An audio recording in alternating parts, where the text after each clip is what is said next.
Talisay City Police miawhag sa mga gun owners nga expired na ang mga lisensya sa pagsurrender sa ilang mga armas de fuego. Hinoon, ibalik ra ang armas kung makaparenew sa ilang lisensya. Si Chona Carion sa report.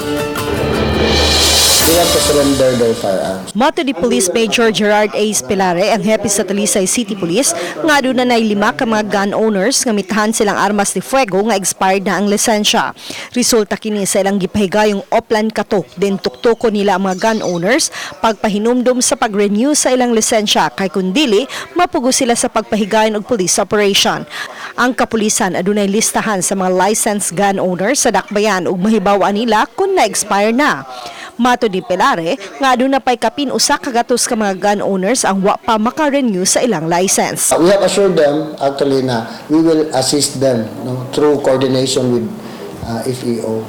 Sa Ernesto Panoy, kinsa force multiplier sa kapulisan, misurrender una siyang armas de fuego, samtang iya pang hikayon ang lisensya ni ini. So dili ka kulbaan kaysa kanang magdala ka nga kuwang og PTC.